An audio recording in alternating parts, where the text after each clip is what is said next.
Hey everyone, welcome to the second episode of the rebranded Lift Free and Diet Hard podcast. I'm your host, Andrew Coates. And if you're confused as to why this is episode number 2 when there are 150 previous episodes with my friend Dean Guido, well, Dean's going to be busy with other things in life, and that means that I'm taking this over solo. It was a good chance to rebrand it. And so with the early wave of guests, I'm trying to bring back some really great people we've had on before. We started out Week 1 with Sohee Lee.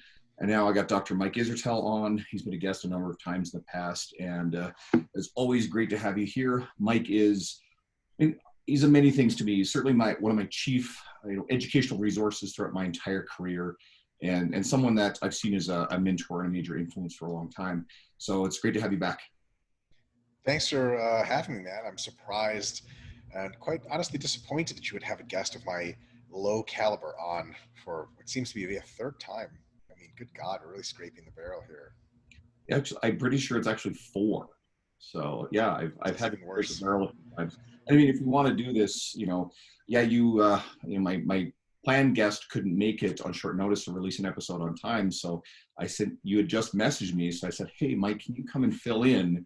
Because I really couldn't get anybody else on short notice. And I figured maybe you would be available. Really, I messaged you daily and asked, can I come back on the podcast? And you've just been not checking those messages because you know I'm crazy. And then finally you were like, oh, I need someone to fill in. And you checked mine and you're like, okay, clearly he has nothing better to do. Fine, Mike. Yeah, exactly. You and your 130,000 followers on Instagram. Oh, those are all bots. You know that. Those are all paid followers. Some of them aren't bots because you got me a whole bunch of new followers by sharing one of my posts. Those are bot followers. You're welcome.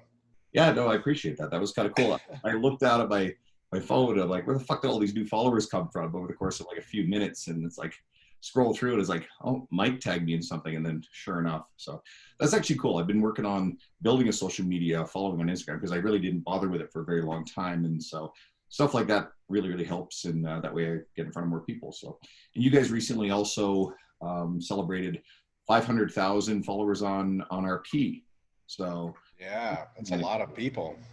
That's a lot of people. You know what? Fuck it. I was going to ask about that anyway. So, you got the 130K yourself.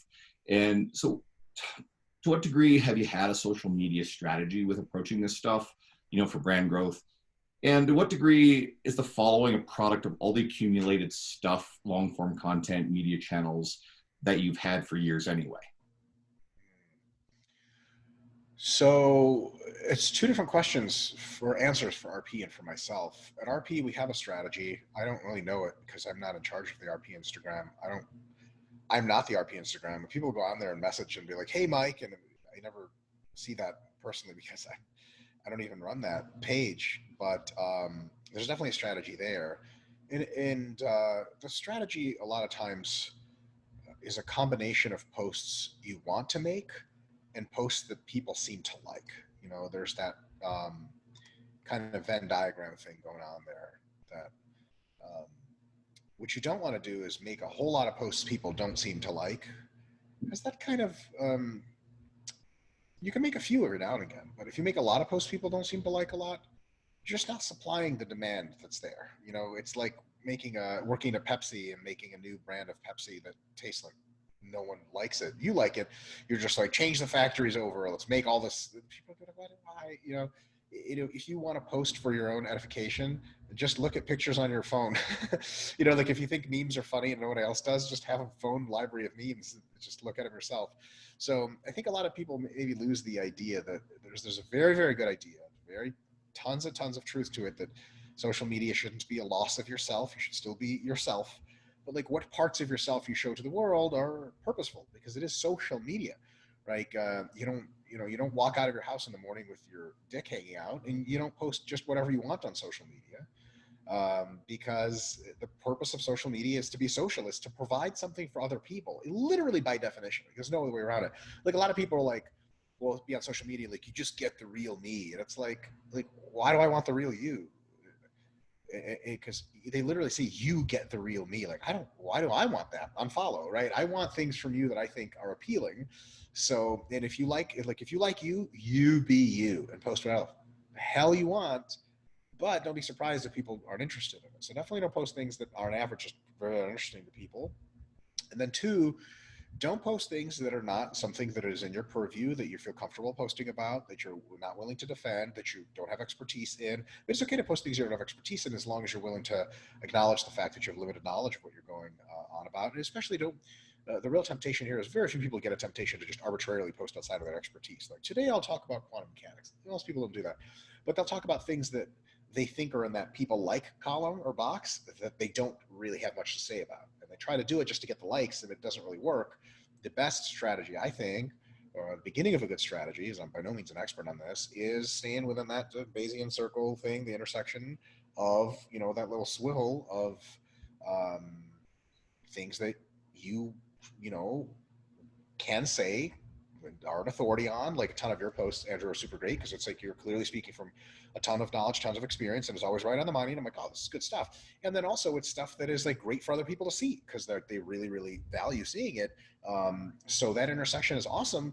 And the cool thing is that like there's so much that all of us have to give that is both people, there's some people interested in seeing it, and it's something we can speak about. But it's great. And this actually brings me to another point of how to become more influential is such a stupid term, but like more of a presence on social media and get lots of followers and people like you and whatever, and you make money and help folks, is to have value to bring. Like that's number one. Like imagine saying to someone like, I want to be famous for basketball. And be like, okay, can you play basketball? You're like, no. Like okay. Problem number one is not that you're not famous. Right? If you were some dark horse who nobody knew about, that lived in Serbia in a village and was doing 360 dunks when you were 7'5", like don't you worry your little heart out. We just got to put you into the world and you're going to be famous in no time. But if you don't know how to play basketball, I have no idea what you're doing. And a lot of people, they have this sort of like, they want to be in social media and they want to be like have value, so they go for the sort of low hanging fruit of like, I'm going to make memes. Yeah, okay, like your memes probably aren't funny, but if they are funny, you get a decent following making funny memes, and then people know you as the meme person. So when you try to like put in educational stuff or try to recruit coaching clients, people are like, "What? This fucking meme account's been hacked," and then you don't get a lot of likes. You know what I mean? Like people follow the account for why they follow the account. So what I try to do, with that one where Spencer does a lot of really good memes, but what might be lost on someone is Spencer has for years created quality information, and the memes are a byproduct of all the yes, information what he's built. It's not the other yep. way around. No, not at all, not at all, and that's why. So Spencer was already the good basketball player, and then he sort of took some camera roll of him dunking. That's basically what the memes are, right? And it can be the other way around, but that's not a ton of traction. I will say that I know a few folks that came from the meme world and were incredibly popular, and they tried to launch a variety of other business ventures that failed because everyone was like, yeah, this isn't a meme. I follow you because of memes. Like when you follow Spencer, you follow him because there's like knows a shit. And then when you get the memes, you're like, oh, this is great. And when you get the info, you're like, that's why I'm here. But if you're just in it for some, it's like if some painter was a world class painter and he started putting out like music videos, and people would be like, okay, like if you're good at music videos, they'd be like, oh my god, this guy's a polymath, he can do everything, this is amazing. But if it's just music videos that are just whatever, people are like, yeah, I follow you for the painting. It's no offense, and they're gonna say anything. Some people, incels, will say stuff because they have no filter, but a lot of people won't say anything. They just won't click like, and you'll be like, how come my XYZ content doesn't get any likes? Well, it's because you've either curated the wrong audience or your content's not good enough. It's one combination of the two. That does not to say that mean you can switch courses on your platform and alter content over time. It'll snowball into its own thing, assuming there's quality. So my best advice on social media is put out quality, have value, put out quality stuff, and then whatever kind of quality stuff seems to attract the most followers, put out a little bit more of that and less of the other stuff you also like to put out, because you want to branch into many different locations. You don't want to just be known as the guy that at some point people were trying to be like, oh, Dr. Mike's the volume guy. Then I put out a ton more info on all kinds of stuff, and you're the hypertrophy guy. And then I wrote a bunch of health books, and you're the guy, exercise science guy. Great, and that's good enough for me, because it's as wide of a net as I want to cast. But so you should always keep as diverse as you'd like, but make sure you're attuned to give the people what they want. I just, some people get caught up in the other direction where they'll make a post or two on a certain subject. It'll get like 4,000 likes, and they're like, this is it, and they'll just divert their entire Instagram to shit like that. And then it's a niche thing that might just not transfer well to business and relatability or to future potential growth, so on and so forth. There's a ton of stuff that goes into social media success long before, and I sort of alluded that in my question. And I firmly believe that your social media is a product of consistently putting out great information, but it's also the fact that for many years you've been just absolutely blasting tons of info, good quality information, and you've grown a very large audience via YouTube, through RP, through your connections through Juggernaut, through your individual brand, through podcast appearances, through speaking. Facebook.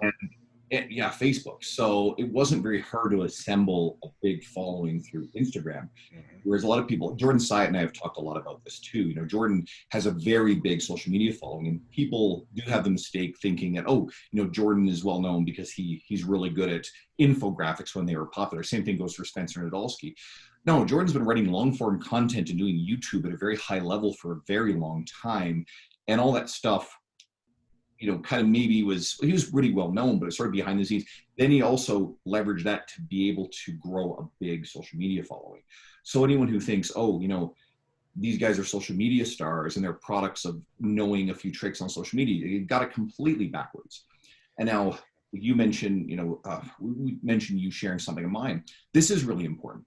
It's those relationships with people with larger followings, because I hadn't paid much attention to Instagram following for a while, and I've been putting in some effort into it in the last, say, 8 to 9 months. And I have a lot of friends and followers who have very large accounts. Your example of that, you just shared something of mine. I gained about 300 followers off of that, of course, over the course of a couple of days. Jordan Syatt, again, he shared something of mine on his story, 400 followers. Alan Aragon has got a big following. He shares my stuff. John Romanello just shared something recently, and so on and so forth. And those things didn't happen by accident. That's having these people as a guest on my podcast, going to events. I mean, what have I been to? Maybe 2 or 3, I think, of your seminars, travel to do that stuff. It's been 3. You were here once as well. And, sitting down and having, building relationships with these people like yourself, and not going at it going, well, hey, what can you do for me? It's actually like, well, what can I possibly do for you? In this specific example, I've tried to bring a lot of people to the events that you come to speak at when you've been here in Alberta. And then when I have a podcast guest, I want this A, to be a fun experience, but B, I want to share you guys with everybody who listens. And I'm hoping that most everybody has known who you are for a very long time. For that one person who you're new to, well, I want them to literally go follow your social media and follow what you're up to and go from there. So it's about creating value to the person who follows you and building those relationships. And that's been, years in the making. That just doesn't happen. So those relationships, and then having those bigger accounts following your work, and like you said, creating good stuff, because you're not sharing a lot of people's stuff. You're not, right? Especially on your main wall. So yeah, that's not like I'm biased against other people or I want it all to myself. I just don't it's fucking pain in the ass for me to share shit. So it means that something has to be really, really good in order for you to do it, right? So, and that takes, a lot of time and effort and putting thought out. So I took it as a very big compliment and meant a lot to me. So it is. Well, so I'll tell you this. Another thing is, and this is an even bigger compliment, is a lot of people think that there is this huge luck factor and connections factor with getting to a high level in an industry or field. Like, for example, we can take, Harvard students. People that graduate from Harvard have a huge leg up on internships and first job opportunities. Because of connections, they get through alumni programs, and because when someone sees Harvard University on the resume, that opens their eyes to something, right? And they'll give you a chance. And people think getting into Harvard, that's the thing, right? Or making connections and networking, that's the thing. That's part of the thing, but you have to provide and produce and prove value at some point. And if you don't, you just get kicked right out. So it's been shown that as far as success in multiple industries, people from the Ivy League institutions, and there's research to support this, illustrate it rather, people from Ivy League institutions, after about 10 years, do no better than people with the same high school performance who went to lesser known colleges. Why? Well, at first 2 to 3 years, they do actually do better. They get better jobs. But then, those people who went to lesser institutions maybe get jobs at less prestigious firms, for example. But they rise to the top of those firms very quickly, or start rising up because they're fucking good. And the Harvard people that weren't actually fucking good, they got in on the parents went to Harvard, gave Harvard a shitload of money or something like that. They get their first job for sure at a super elite firm, Goldman Sachs or something. And then Goldman, their boss, is like, hey, Jim's a fine trader and he's not exceptional. And then every now and again, they do a round of hiring and they look at, some guy sends in his portfolio. He's been working for a smaller bank, but he's fucking good. They can bring him for an interview. He's sharp as shit. He went to like Williams College or somewhere. So like, okay, nobody gives a flying fish. Here's a real interesting revelation. When people are hiring you to make a profit at their company, they go, fine, fuck where you went to school. You could have gone to school nowhere. If you could do good work for us, we will fucking hire you. Like we hired a bunch of software developers, RP, to create and run our app, and they're doing a fun, unbelievable job. So I can't even tell you where these people went to school. I don't give a shit because they produce value, right? There's no diploma gives you dick in that regard. So go ahead. I was going to say, like, our friend Carolyn McDonald, who you guys were, great enough to hire on. Like, I have no idea where Carolyn's. No, I don't either. Okay. Carolyn's a very good friend. And, Carolyn, for example, anyone who's looking at the logo now, she's very quick to say she didn't create that logo. She was going to do the branding stuff for the podcast. She's actually the idea, the name was mine. She loved it. And she sourced this logo and got the rights to it, and it worked. But, it was really Carolyn that helped with that. Now, meanwhile, you guys, I connected you guys to Carolyn, and she loves it there. My God, she's like constantly raving about how wonderful the team is at RP and how great you guys are. Carolyn. She doesn't work with me hardly at all, which is why she's saying such nice things. She works with the better people at RP. Well, she appreciates what you guys have all done for her. And, Carolyn's as neurotic as people get, and that's just, she knows that. I would laugh when I say that, but she cares about doing a really great job and wanting to make sure that people are very happy with her. That's it. And she's just good. Go above and beyond. So, and she's loving it. She's just, well, so, here's the thing, like, I would phrase it a little bit differently. I don't think we did anything for her. She's done stuff for us and we pay her money because of it. Like, so she, she's not a charity case. She's just a super producer and she does unbelievable work. So we're lucky to have her. Right. And we pay her appropriately. So the thing is, like, we don't care where she went to school or whatever. She's just fucking good.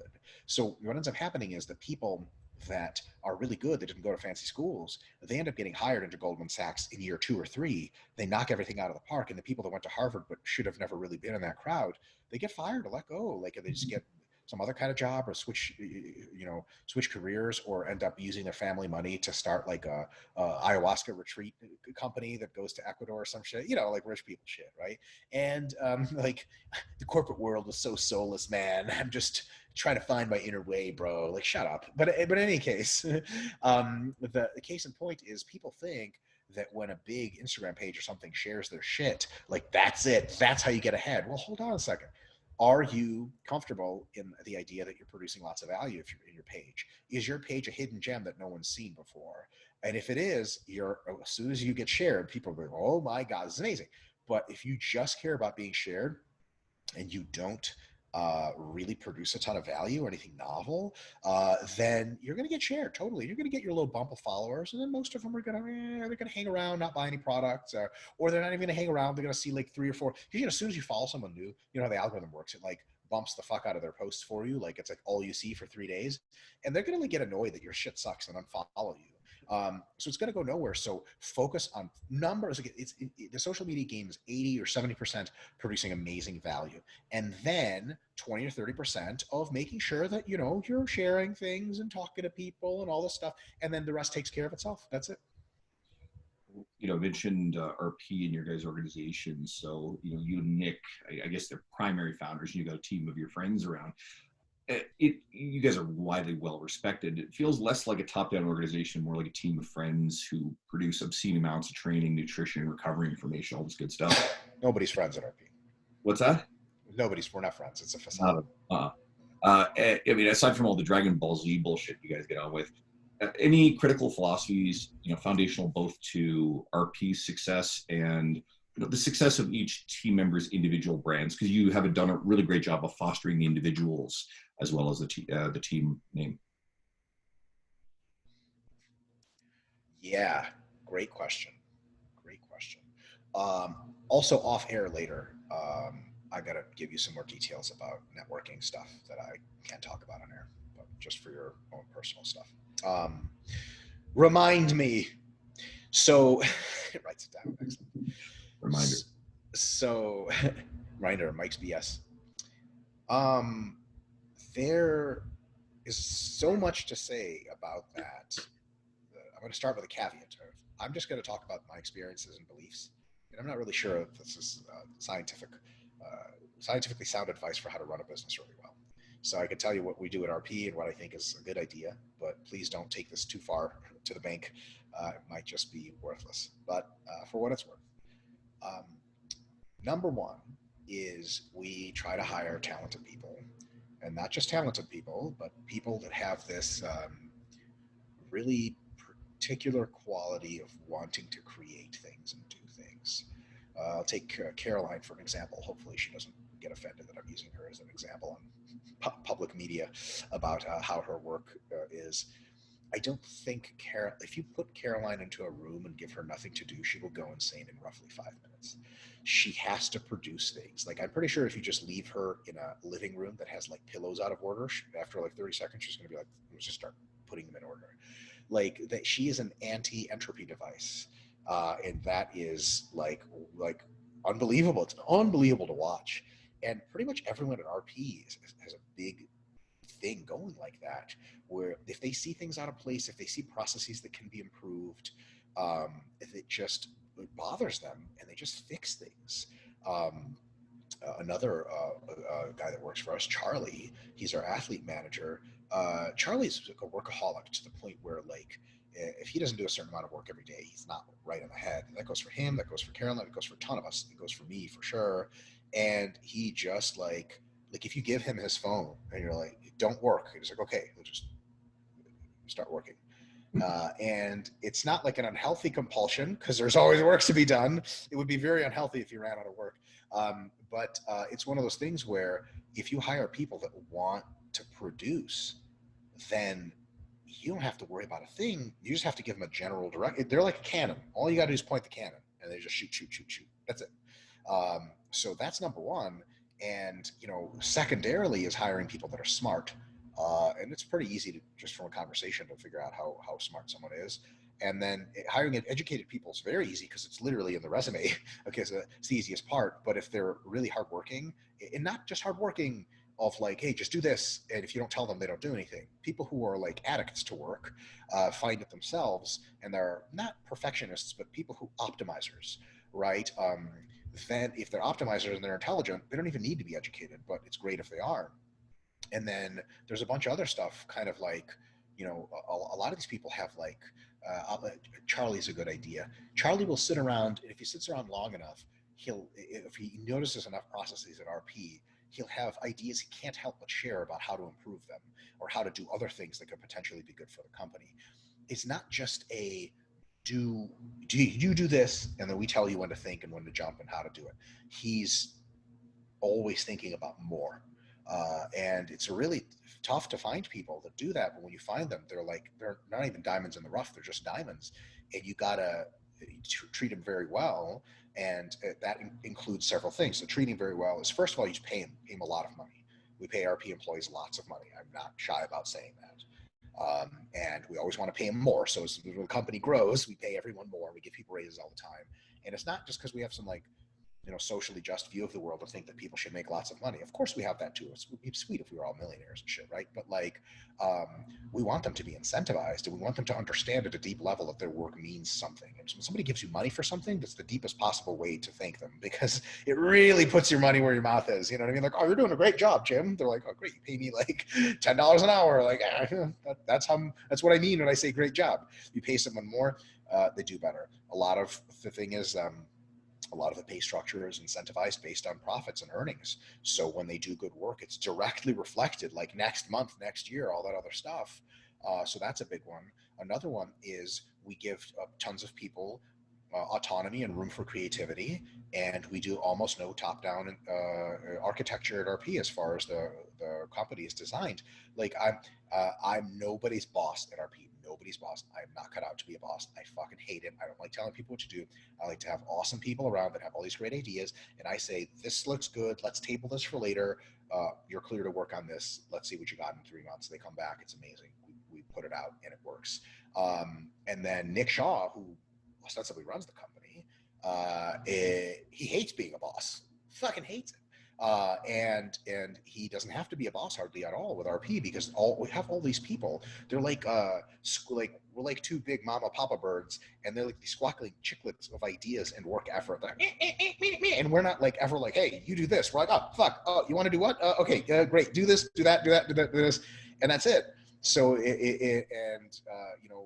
every like the idea at RP is like, if you have an idea about how to make the company better, make more money, help people more, streamline processes, there is never a shred of like, well, you don't talk to so and so because he's going to shoot it down. Or I sure hope there isn't. We have a culture of like, if you have something you think is a good idea, fucking let us know. If you think something we've been doing forever is a bad idea, even if we're emotionally attached to it because it's our little prize pony, you let us know immediately. Like Charlie, our customer service guy, Jacob, I could say a trillion unbelievable things about him. He's a fucking rock star. Same idea of a person. Him, Jacob, Charlie, and Carolyn form this like triple team of like annoying assholes that are like, hey, this sucks that we're doing. Why are we doing it? And Nick and I are like, I don't know. And they're like, we're going to change it and do it a different way. We're like, okay.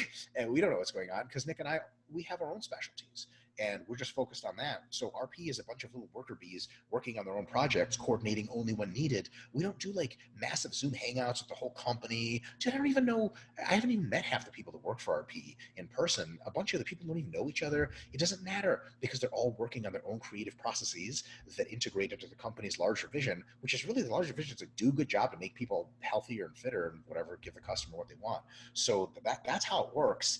I just don't know any other. I don't have it in me psychologically to run a company in any other way. Like if you had me be a drill sergeant type of guy, I'd quit the next day. I'm sorry, I can't tell people what to do. I'm like a libertarian through and through. Like you can do this or you can not, whatever. You're really close friends with a lot of them too, obviously James. I wasn't to begin with. A lot of these people ended up being my friends after they got to work at RP. And some of them were hired as friends. And I'll tell you, it's a really, really important point. We never hired a single fucking person, nor will we ever, who we hired because they're a friend. We just happen to know unbelievably talented people. Like Melissa Davis was like a super long time friend of mine. I've known her way longer than I've known James. And she was a practicing neuroscientist. Like she's a fucking lab neuroscientist. She was getting grants and doing all this stuff. And at some point, she had read a ton of literature on fitness and nutrition. I had coached her for a while, and we were like, "Hey, Mel, we got a ton of this is way early in our people. Like, we got a ton of clients. Can you help? Like, do you want to help? Like, have a little side job for extra income?" And she's like, "Okay." So we coached her up, and then she helped, and then and her abilities just went like that. And then at some point, she looked at how much money she was making from RP and looked at how much money she was making from personal coach or from her work in neuroscience.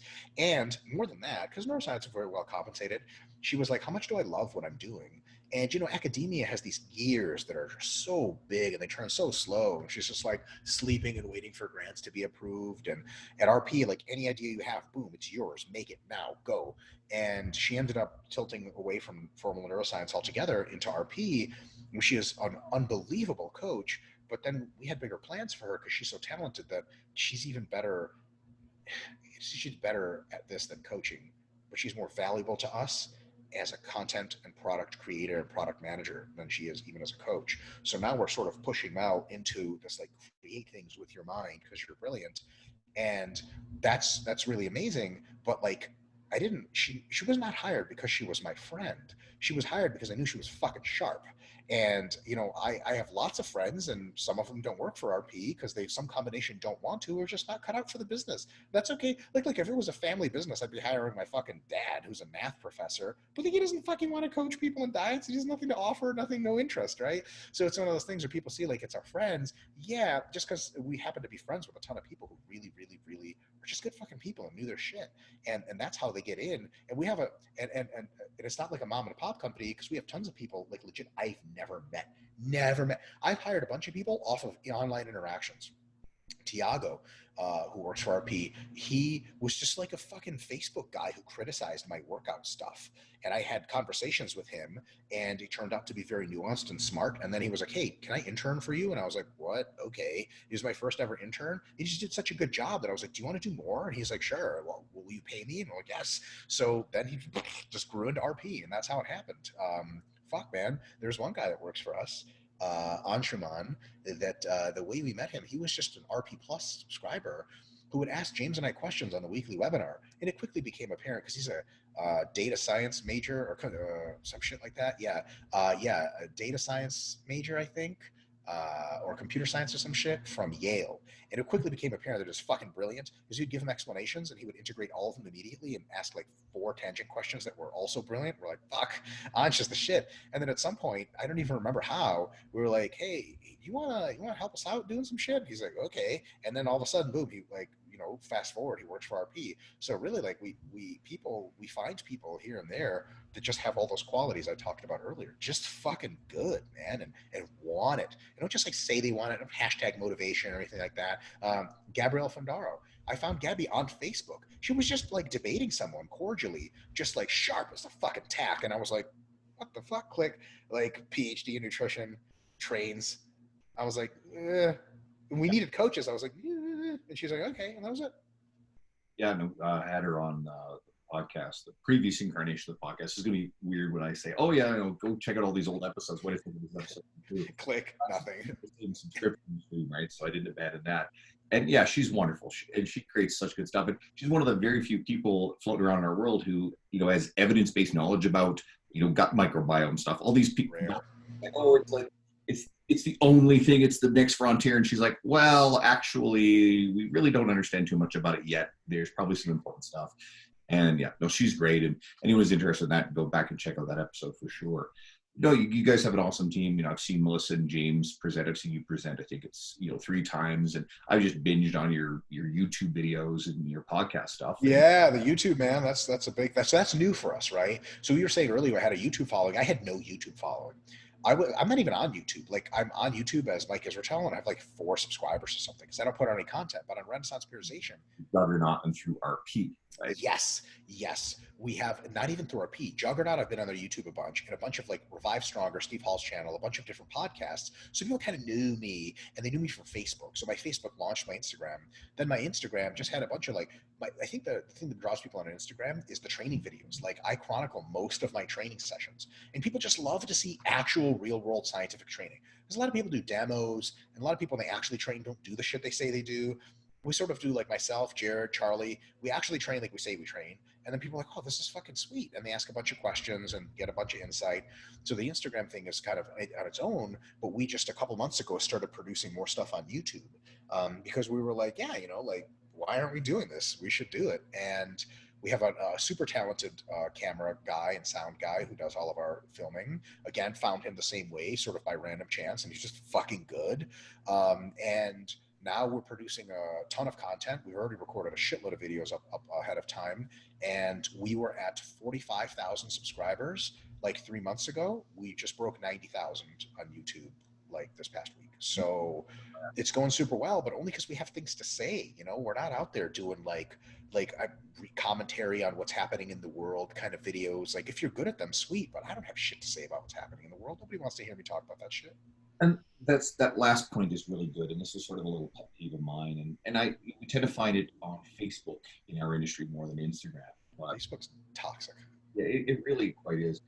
And you get a tier of trainers in our industry who I feel like they're really caught up in going on about social and ideological things, certainly politics. And that to me is a bit of a red flag that someone has a bit too much time on their hands. And what I think they fail to understand is people are tuning into your fitness and nutrition brand and media for fitness and nutrition. And I make a very deliberate point of avoiding any discussion about these sort of things outside of very, very careful and specific points. And I'm going through a book right now. It's got a Brendan Kane. He's really smart about social media stuff. And he talks about how like Nike, that's always been a part of who they are. So they kind of have the background and the right to be able to do things when they talked about, the campaign with Colin Kaepernick. Whereas Gillette, they went off and they did this really fucking stupid. Yeah, and people are like, what? No, your whole brand is primarily like men and shaving and sort of masculine thing. And you'll lecture people on, how shitty men are, this whole toxic masculinity thing. And, take that whichever way you want it. But like the way that they did it was, they lost a lot of fucking money, and they pretty much came out and admitted that they fucked up and they were going to go back to oh, really? the core shit. they veered so widely off course, and I don't think people are tuning in and buying Gillette shit to be lectured on, social stuff. And there's probably some very relevant shit embedded within that, and then there's some social media stuff that gets way carried away. But I think I personally think that trainers on their way up who are really trying to build something, I think they should really stay the fuck away from it. There are a very select few people who are successful in our industry who can handle social and political stuff well. I don't think anybody really does politics well, but social stuff, and it can be part of their brand. But almost everybody else who you recognize as being very successful at that, upper tier of trainers, they really have never made a point of touching it, and they don't specifically touch it on a regular basis. And the people are tuning in because they're getting this stuff from all sides, and it's exhausting. And they do want at times to tune this stuff out, and they want to train, and they want to actually like minimize their stress in their lives. And it's not about not caring about what else is going on in the world. I think most of these people are genuinely good people, but at a certain point, if your favorite trainer is going on about whatever is happening this week in the world socially or politically, or ripping on politicians are idiots all across the spectrum, right? I mean, when has that ever been news? So, if all they're doing is like, complaining about whatever politician has done whatever fucking stupid thing this week, that gets really old. And I actually unfollow that stuff mercilessly. I try to actually tune out most of this bullshit. The big stuff that's happening in the world, okay, like, fucking bomb went off in Beirut, basically. Like, holy fuck, okay, cool. Like, that stuff's going to penetrate through because you're going to see it. Whereas most of this other stuff that's happening day to day, I don't care about it because it actually doesn't affect my life or the work. But also, like, let's talk about. I think it's spot on, Andrew. Let's talk about the bomb in Beirut. First of all, is it a bomb? I don't know. I thought it was a fireworks factory. Did a drone set it off? I don't know. I saw some weird viral video. You don't know shit. You don't know what the fuck are you saying. Also, real quick, real people died.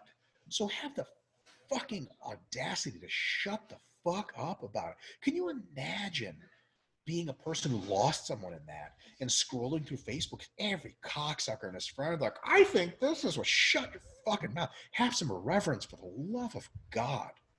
And I use the term bomb because not because it actually seemed like it was a real bomb. It effectively acted as one. It was a big stockpile of ammonium nitrate that was left over from a Russian ship that was there. And apparently, Fucking Russians. and it was like, see, Mike's Russian for those who are not inundated in his background. And I guess from what they're saying, it was a welding accident set off a chain reaction that like set off this stockpile, right? It's just a whole bunch of bad circumstance. And, I see people sharing conspiracy theorist stuff. And, more recently you see some of the shit linking it to, well, this did this, so therefore 9/11. I'm like, oh my fucking God, unfollow. Yeah. So, um, the politics thing and the posting on social matters thing is interesting because there's always people that are going to say, hey, stick to your fitness, that's why I follow you. And there's all the people that come to your defense and say, hey, like, shut up, like, it's his page, you can say whatever he wants. Both are correct because you can't say whatever you want, but like, you're not on social media to say whatever you want. You can just look in the mirror and say whatever you want to yourself. You're on social media hypothetically to try to help people and make money while doing it, and the politics thing doesn't really help a ton with that. Every time I've made a political statement or post, which has been like an exponential decline over the course of the last 6 years, as far as on my end, every time I do it, it's toxic and it's terrible, and everyone's going to get pissed. Specifically with me, like, if I was really to make, because people every now and again like, dude, Mike, I love your political views and economic views, you should post more about them. Like, that's because you are the same kind of wacko libertarian that I am, and we're a very small circle of people. If I really told people about my political views, I would alienate almost every conservative and almost every progressive, and then all of a sudden I would have, it just be universally pissing people off. So it's kind of like, yeah, you can, the little caveat there is you can share your political views if you want, but is that the best idea for your brand? Because you're fundamentally on there to have a brand. And if you're not on there to have a brand, then I don't know what the fuck you're doing listening to this podcast anyway, because the whole podcast is about how to fucking make your social media. You know what I mean? It's kind of like, well, I just want to say what I want to say. Like, yo, fucking slow clap. But great. Say away. But if you're like, man, I can't make any money on my personal training business on social media, it's like, well, you haven't really been trying. I'll put it another way too, is, I mean, we want to leave the greatest positive impact on the world possible. Look at what you're able to do to enrich a lot of lives through what RP does and all your teachings. I mean, you're making people healthier, stronger, better physical and emotional well-being on the scale that you are. That should be enough. And then let's say someone comes at you and criticizes you for, well, you didn't speak out on this particular issue. Motherfucker, like, you guys are doing a lot of good for the world. So, at what point does it stop, right? I think For sure. and you worked hard to build something that reaches a lot of people to make a lot of lives better. And you mentioned Fine. being well paid, you got employees. If those employees turn around and use that money for good social causes, well, that's better For than sure. telling on social media about who to vote for. Well, also, like, I sort of, in some way, could be understood to speak for the company when I speak, and then if I'm speaking and supporting various social causes, like, I don't have the audacity to believe that my employees agree with me. Not on everything, certainly, and they're free to say whatever they want on their social media. But in addition to that, when I have a real calloused view of this whole thing, when people say, I can't believe you're not speaking out on XYZ, what they really are saying is, I want you to have my opinion on this. And I want you to act as a megaphone for my opinion. And respectfully to all those people, you and I may not share the same opinion. And I promise you that I'm coming from a good place for all mankind with a ton of understanding, because that's one of my hobbies, is to get understanding in the social sciences, and a fuckload of nuance. So if I'm not out there yelling at the top of my lungs about a social issue, it's probably because I think that landscape is significantly more clustered and complex than you think it is. And maybe you're right and maybe I'm wrong, but maybe we could have a little respect for each other. Whereas, oh, I can't believe Dr. Mike's not speaking out about this. Maybe your next thought could be like, maybe he has some good reasons he's not speaking out about this. Maybe the issue's a little complicated. Maybe it drives away from his core message, which is much more helpful to people on average. And maybe it's up to folks like us organically to get out the message. And maybe it's up to look to our social leaders, because there's literally people with YouTube followings for social and political issues. And motherfuckers, they talk about it. How come they're not talking about the obesity epidemic? Because it's not in their wheelhouse, right? Like, should they be? No, they shouldn't be. Like, there's no should or could. There's just, there's specialization in everything, politics included. So I think when people say things like, oh, like, I can't believe he's not speaking out on this issue, it's like the Get Out the Vote campaign. The Get Out the Vote campaign is a crock of shit, because it's literally just go vote for my party.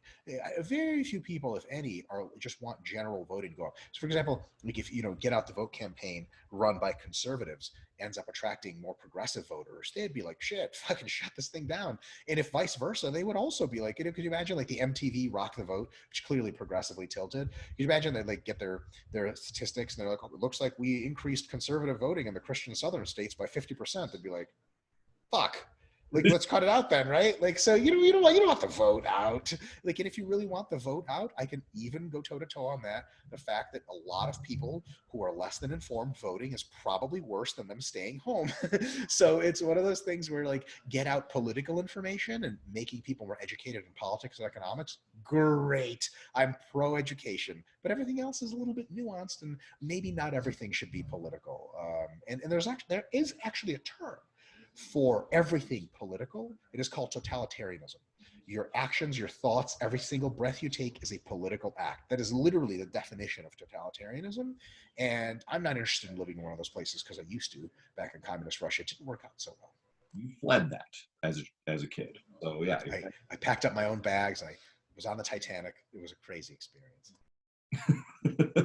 Well, I'll finish with one little point on that topic. There are very, very few people that I find are able to have nuanced conversations, especially on social media, when it comes to ideological things or these events. I find Alex Viada is very good, and oftentimes Greg. He's great. I'm a huge fan. Absolutely.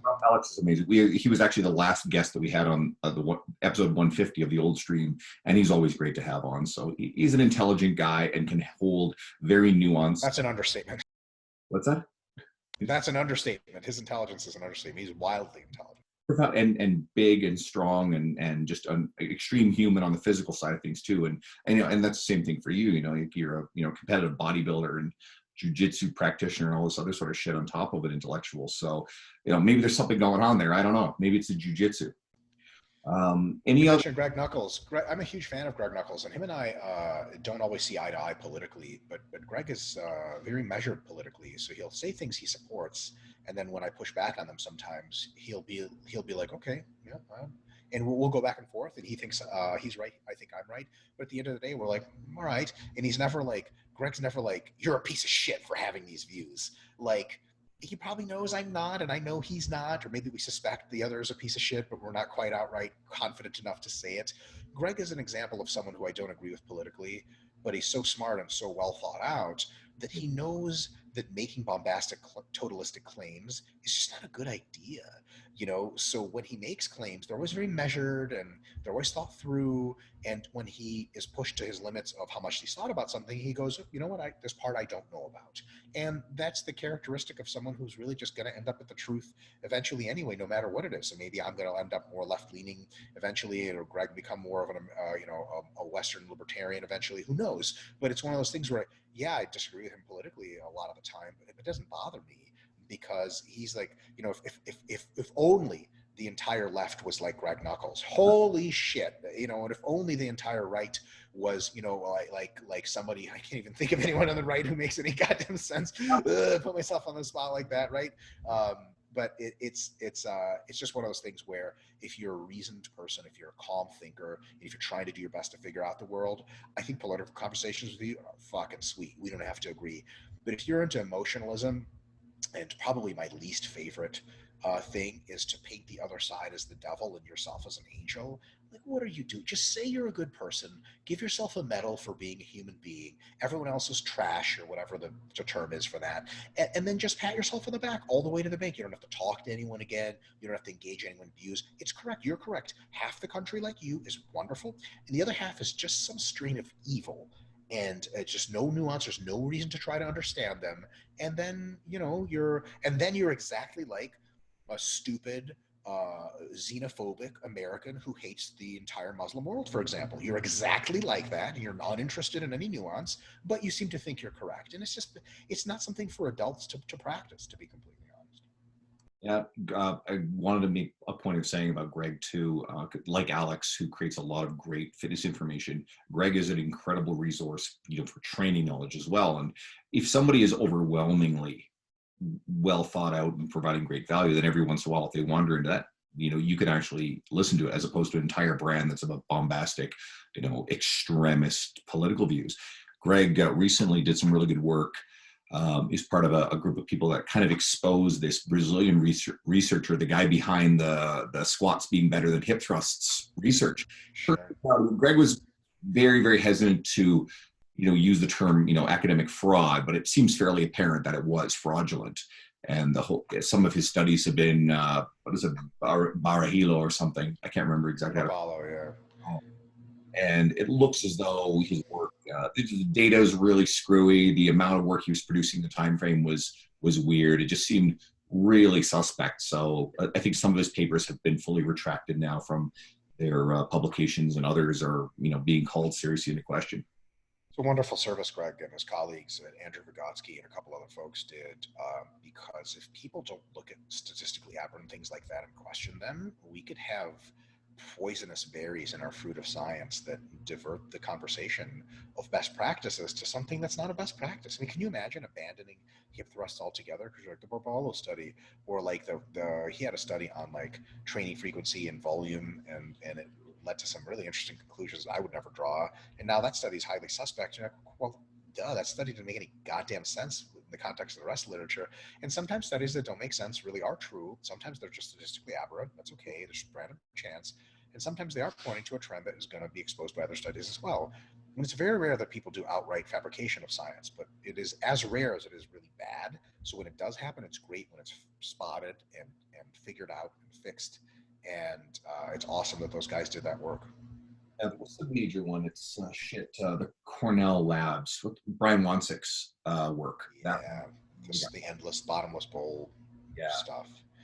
That's real unfortunate. Yeah, because it seems very intuitive, and I don't know much about this, but I have this sense that his early work was probably really, really good, and they just doubled out on some of these ideas. And as intuitive and as positive as I think a lot of the stuff that came out of that world, it invalidated his good work, because I think he just got over as well as it should. I mean, and to be completely honest, like, why the fuck would we believe him now in anything he said? That phenomenon that you're describing is why I really don't like to answer the question of what do you think of so and so's work? Or have you seen that new study that came out of so and so's lab? I don't care about a single study out of a lab. I don't care about a single person's work. I care about the entire volume of literature. The way the science is done best is multiple labs around multiple parts of the world coming to the same conclusions, and that's how you know you're onto the truth. It sucks to me when you have like, and the thing is like the way news media works and podcasts is like the scientists that are making wacky shit, unusual shit. They're the ones getting interviewed by podcasts and stuff like that. They're the ones saying weird shit, and it's like, what do you think about so and so? Like, oh, they got this cool lab and they're doing all this, finding all this crazy stuff. My first question is, like, are other labs finding their crazy stuff? And they're like, no. I'm like, well, okay, that's a real big red flag. Maybe nobody's doing the research, and if they're not, we never know if it's lab bias or truth. So we just have to be really reserved. And then when 10 other labs do it, and then maybe 9 of them come to the same conclusions, wow, now then I think that former person and former lab are revolutionaries in setting a precedent in their field. And if none of the stuff is confirmed, then maybe they're just randomly something happened, or they were fabricating data, highly unlikely again, that it's really bad. And this, like, one study at a time type of bullshit is just anti-science as far as thinking. It's anti-philosophy of science. And most people think studies are some kind of like golden geese you trot out. One study is good enough. Even 10 studies isn't good enough when they're not a comprehensive view of all the studies that have ever been done. And it's terrible when it happens this way and people are like, oh man, like, did you see that new paper by what's his name? Like, why the fuck are you telling me his name?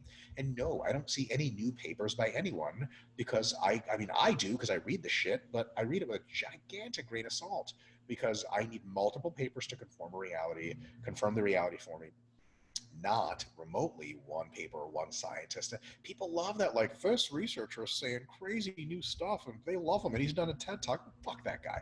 He could be telling us unbelievable truth that's super insightful, or wildly exaggerated bullshit. There was like the remember the 10,000 hour rule, that whole thing, like, that went around and people were like, Malcolm Gladwell. Yeah. yeah, sure. And it was like, oh my God, it's the rule. It's not a fucking rule. It turns out a bunch of stuff violates the 10,000 hour thing. It turns out there's tons of caveats. And it turns out that people that are talented, for example, people that are talented in chess get to a certain high level ranking within 2,000 hours. And the people who are not talented in chess never get to that ranking, or get to it in 20,000 hours. So in reality, it was 10,000 hours was just like some random number that seemed to cluster around as an average figure for average activities. And the non-sexy way to phrase that insight was, if you practice some shit a lot, you're going to get good at it.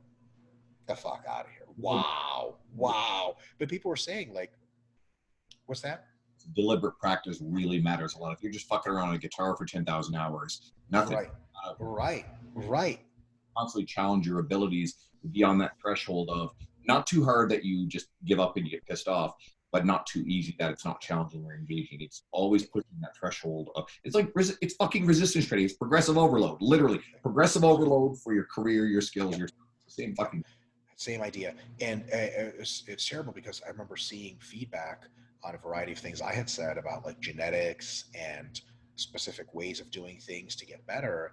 And I had multiple people reply like, yeah, I though isn't just the 10,000 hour rule, like, that's how you become an expert at 10,000 hours. And I was like, fuck, what? I haven't even ever heard of that book before. So I Googled it and I was like, good fucking God. Because they literally thought like all that insight and nuance could be replaced by they literally were just like, it's just 10,000 hours. And I'm just like, yeah. Why aren't you LeBron James yet? Let me know.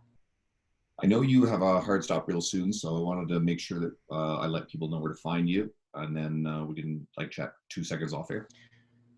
Awesome. YouTube is the new place to find me now. RP Dr. Mike on Instagram, at RP Strength on Instagram, good places to start. But Renaissance Periodization on YouTube, we are putting out videos, 3 to 4 videos, 5 to 6 videos a week total, 3 to 4 videos of brand new sit-down lecture content about all things hypertrophy and strength and fat loss and dieting and all that good stuff. So holler at me on YouTube, like, subscribe, send me dick pics, the whole thing. I'm also going to throw out the RP books, especially the recovery book. I love that. That thing is fantastic. There's nothing else out in the industry like it. The RP diet stuff is great. There's lots of diet stuff out there. It is so tough work. But with the recovery stuff, there just isn't anything else like it. Sure. Yeah. The one I point people to first. So go check that out. And if you're not digging into a lot of Mike stuff and RP stuff, guys, seriously, go for it. And in the meantime, with the podcast, thanks for tuning in. I would love some likes, some subscribes, some shares on social media, and maybe a 5-star review or two. I really want to blow this thing up, so any support's great.